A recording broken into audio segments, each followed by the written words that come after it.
Nikola Jokic is going to win his 4th MVP this year. He just came off of what was an absolutely monstrous performance against what's probably going to be the game of the year, or at least an early contender for it. Now, the season is super early, but Jokic has been putting up some of the best stats that he has ever done, and he is on one of the best stretches of his entire career. Right now, he has more triple-doubles than the rest of the NBA combined. Now, Jokic is doing incredible on an individual standpoint, but I do actually question if that is a good thing. Very rarely do we see a team rely this much on one player from a scoring, playmaking, and rebounding perspective to where it all works out. He's leading the league in assists per game, and he's second in total assists behind Trae Young. He's leading the league in rebounds right now, and he is 5th in scoring, and he's playing some pretty solid defense, or as solid by Nikola Jokic standards. Simply put, he is doing absolutely everything, but he is doing absolutely everything very early into the season, and that makes me wonder how sustainable this kind of play is. Now, he managed to lead the Nuggets into an absolutely incredible win over the Thunder last night, despite the fact that they were missing Aaron Gordon and Jamal Murray. Hello everybody, I am Floater. If you like the channel, you know what to do, but let's actually get into some of the clips about why Nikola Jokic was so good against the Thunder and what we can expect from him for the rest of the season. Now, something Oklahoma City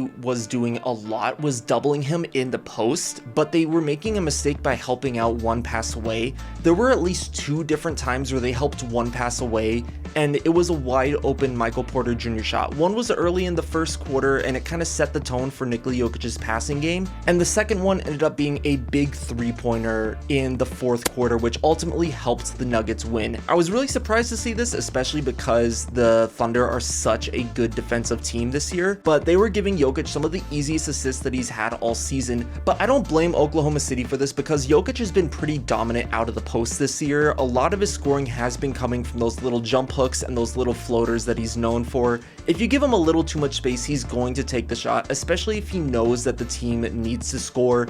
Even a great defender in Chet Holmgren could still only stop Jokic so many times. Even though they weren't helping out from one pass over all the time, there were still a lot of times where Jokic was being doubled in the post. And if you watch Nuggets basketball, you know that this team has great synergy with Jokic and has a lot of great cuts.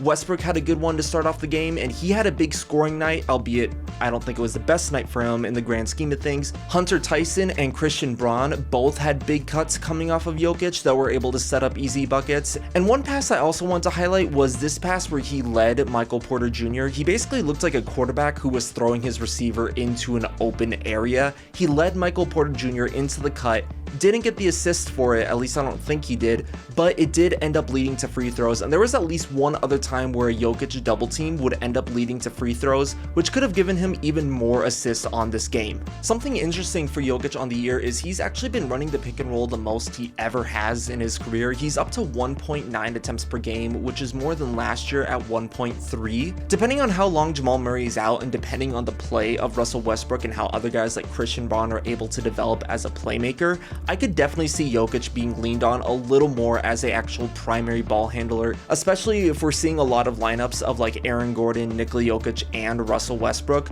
I imagine we're going to see Westbrook in little short pass opportunities, maybe with Gordon in the dunker spot, or we're going to see Gordon as the roll man. And of course, we still get a lot of Nikola Jokic being the roll man. He of course has that legendary 2-man game with Jamal Murray, and Russell Westbrook isn't too bad in the pick and roll himself either. But Nikola Jokic's passing has always been something else, but it is just at another level even by his standards this year, because we're 8 games into the season, we're about a 10th into the season, and he is still sustaining this at a crazy level. He's making the kind of passes that no one else can see. He does a great job trying to keep the ball up in transition, and you combine that with great cutters like Westbrook, like Braun, like Gordon, like MPJ, and you have a very lethal combination. And as we saw at the beginning of this year with Jokic having 2 back-to-back 40-point games, We know he's capable of scoring, and we know he's not scared to shoot the ball. The scariest thing about Nikola Jokic might be the fact that so far he is shooting 51% from 3. Now his regular field goal percentage is a tiny bit down from what it's used to, but he is shooting a career high from 3 on a career high attempts from 3. He's made a 3-pointer in all except one game where he didn't attempt a 3. Jokic has always been solid at spacing out the floor, but he is actually making defenses pay for it. He had 7 3-pointers against the Clippers, and it makes sense because Zubac was playing a lot of drop coverage, and he basically forced Jokic to shoot, and Jokic owned up to it. He went 7 of 12. Even if we take his passing and the Nuggets cutting out, Nikola Jokic so far has been a good 3-point shooter. He's been good at shooting the mid-range, and he's been good with the floater. And this is all compounded because he is kind of a beast inside. Now his individual field goal percentage inside is actually not as high as I thought it would be. Now he's actually been a bit of a beast inside, and he's been taking a lot of inside shots. So far Jokic is taking the most amount of shots per game for his entire career at nearly 20 attempts per game, which is a whole 2 more than last year. And a lot of it is coming from 3, but those 3-point shots are open because he's lethal on the inside. He's got a good post hook. He may not dunk over you like how Shaq would, but he's got that little baby hook. He's got that little floater. He can put it off the backboard, and he is really good at getting his own miss too, which I think kind of makes his percentages look worse than what they actually are.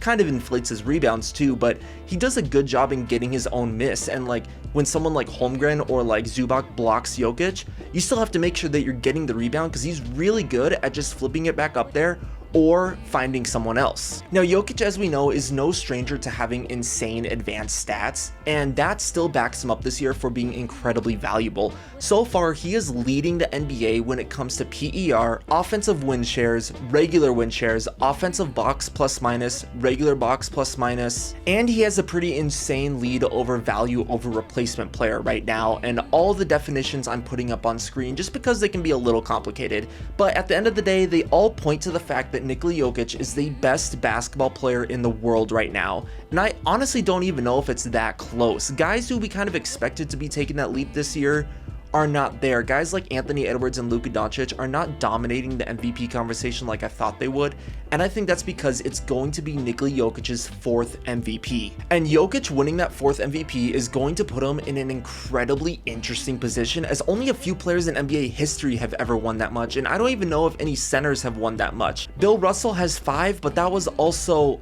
half a century ago. But is Jokic doing this a good thing? My only concern is that we come to the heliocentric, self-centered basketball. Now this isn't Jokic being a selfish player, but this is the fact that the Nuggets offense relies on Jokic.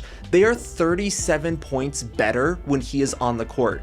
For reference, when he is off the court per 100 possessions, they're scoring 88 points, which is by far the worst in the league right now. This team desperately needs Nikola Jokic, and a guy like Jokic who has never been in the best shape for his whole career, if he has to keep this up for an entire season, I'm not doubting that he could do it, but I am saying that he will probably be more exhausted than other star players because nobody is having to carry as much as Jokic right now. Westbrook has not been what they need yet. There's still time for him to kind of gel into the system a little bit more, but I personally don't know if I see that happening. Jamal Murray was already having kind of a slow start to the year, and we don't know exactly how long he's going to be out with, especially with how tricky concussions are. But something I want to mention as a topic for a future video is Christian Braun has absolutely been balling out this year, and the Nuggets bench as a whole has actually been playing better than what I expected out of them. But I do think that comes with the fact that Nikola Jokic does a great job in elevating the players that comes around him, and you can see that in a lot of clips here. But guys, Nikola Jokic dominated one of the best defenses we have ever seen. He is so far carrying this roster beyond the expectations that I think other people had for them. He is having one of the greatest individual seasons in NBA history, and I am more than confident that at this rate, we are going to be seeing Nikola Jokic win his 4th MVP in a very small stretch. Guys, I am Floater Alert. I'm also single, but I am Floater Alert. If you like the video, you know what to do, but comment down below, where do you think Nikola Jokic stands in the MVP race? Do you think he's a front runner like me, or does he still have a little bit more to prove compared to some other guys? And I also want to hear where you guys think he stands all time, because I think it's time to have that conversation about where Jokic ranks among some of the top centers to ever play the game. But that is it for this one, and I will catch you guys later.